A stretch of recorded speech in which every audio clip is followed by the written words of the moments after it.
Olá, colegas e professora Mercedes.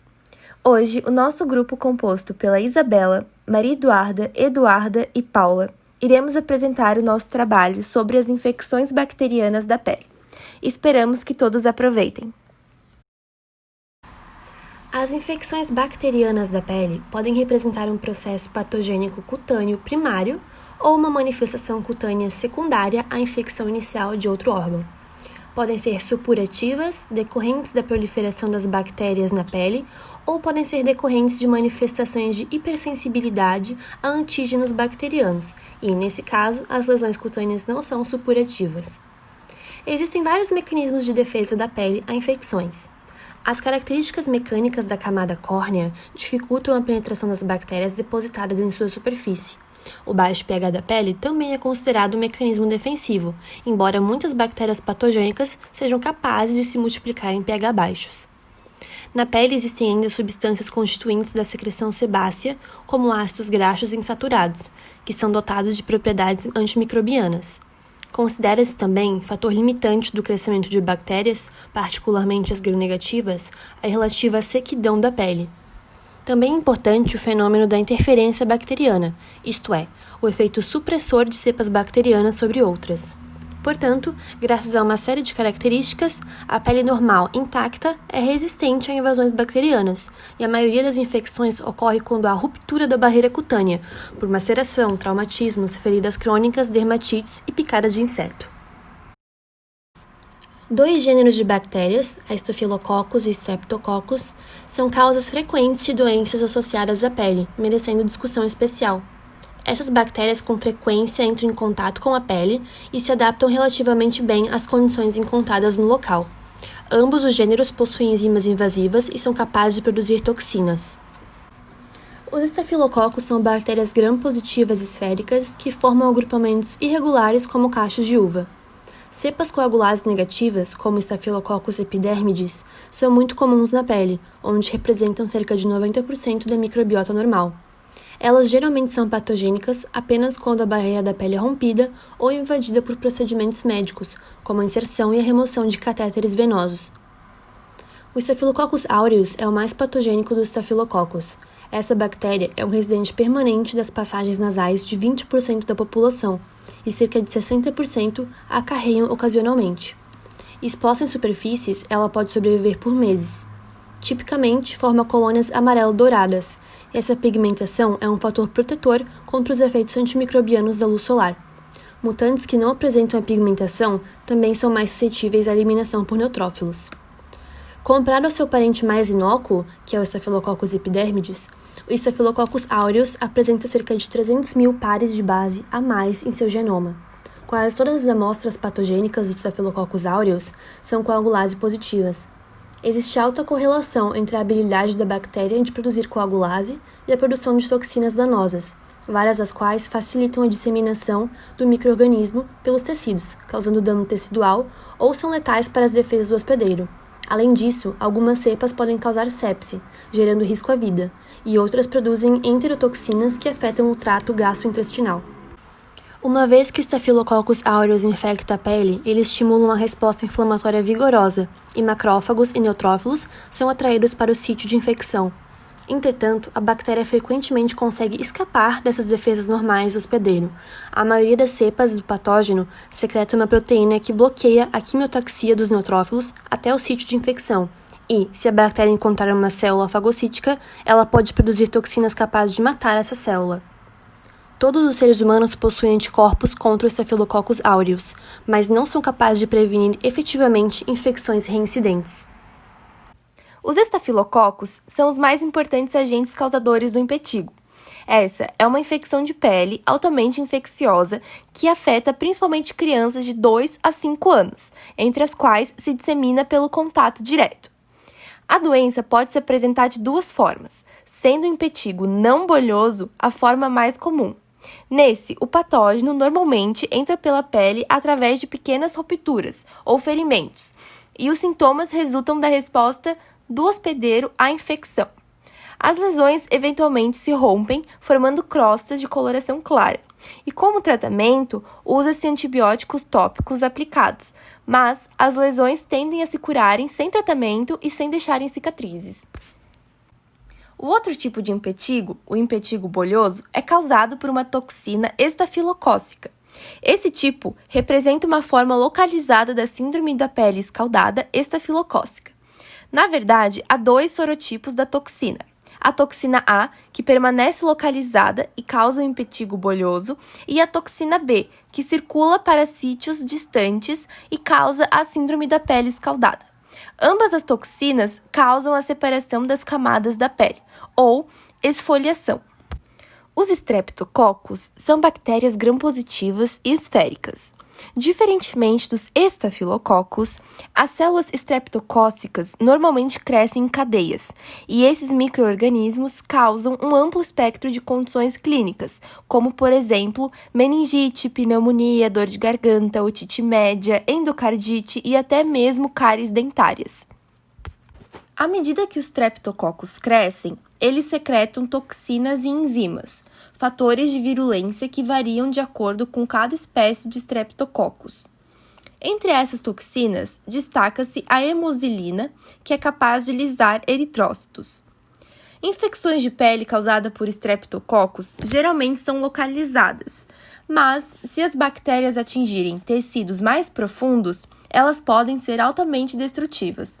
Quando o Streptococcus pyogenes infecta as camadas da derme, ele pode causar uma doença séria, denominada erisipela. Nessa doença, a pele apresenta erupções formadas por placas avermelhadas e de bordas elevadas. A doença pode progredir e causar a destruição de tecidos locais ou até mesmo atingir a circulação, causando sepse. Cerca de 15 mil casos de infecções invasivas causadas por Streptococcus do grupo A, chamadas de bactéria comedora de carne, acontecem todos os anos nos Estados Unidos.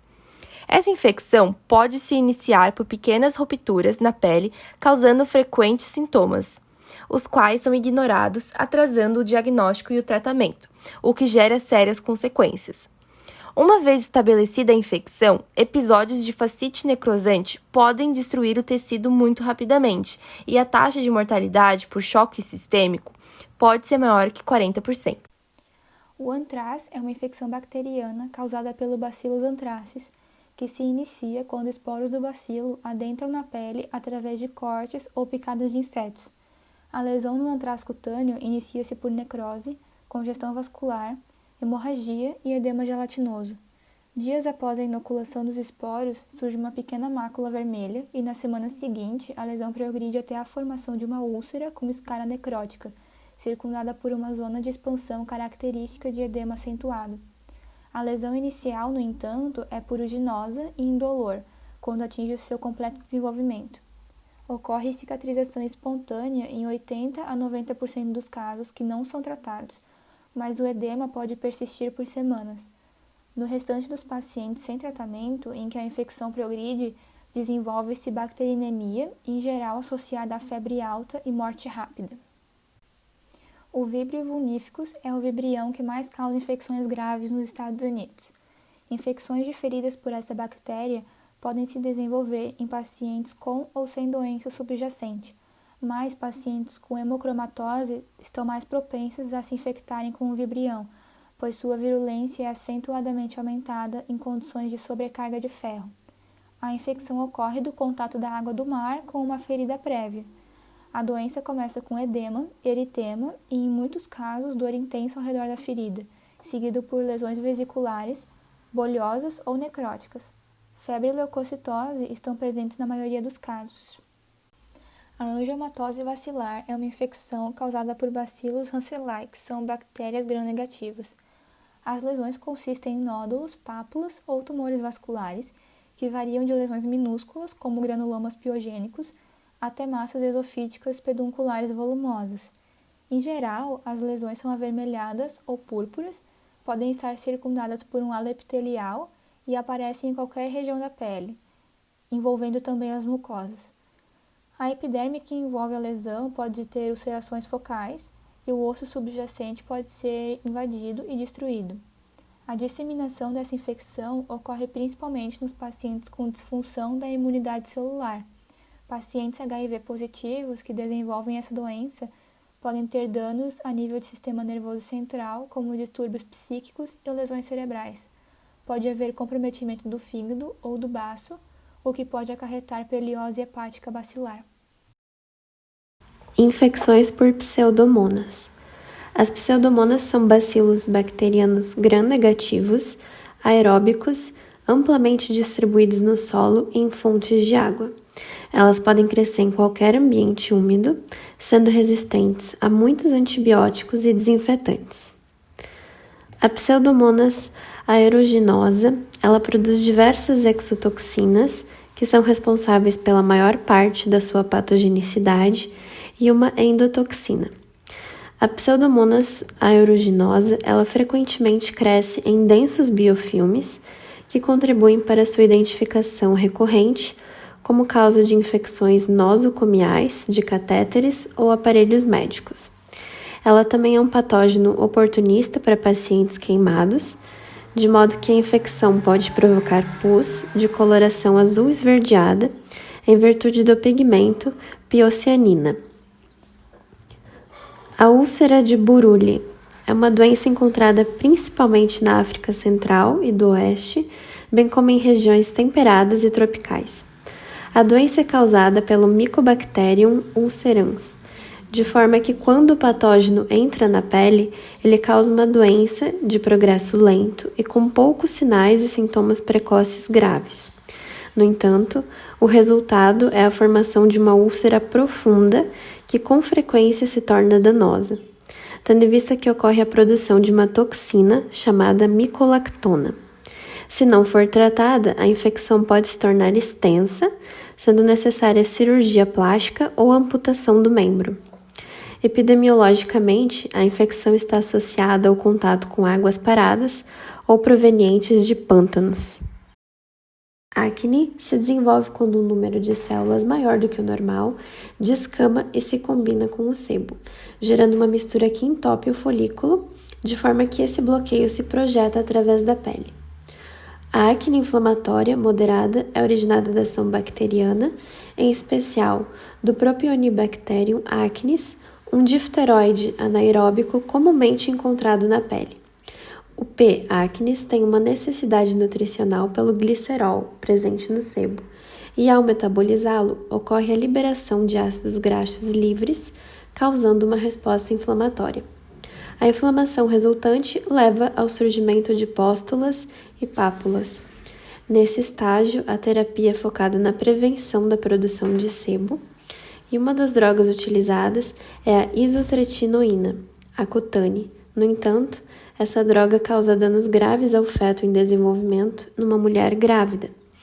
Ainda para o tratamento, podem ser utilizados antibióticos contra o P. acnes, e alguns pacientes com acne podem progredir para a forma denominada acne cística nodular severa, na qual há a presença de nódulos ou cistos, que são lesões profundas, inflamadas e cheias de pus na pele. Por fim, gostaríamos de agradecer pela atenção de todos.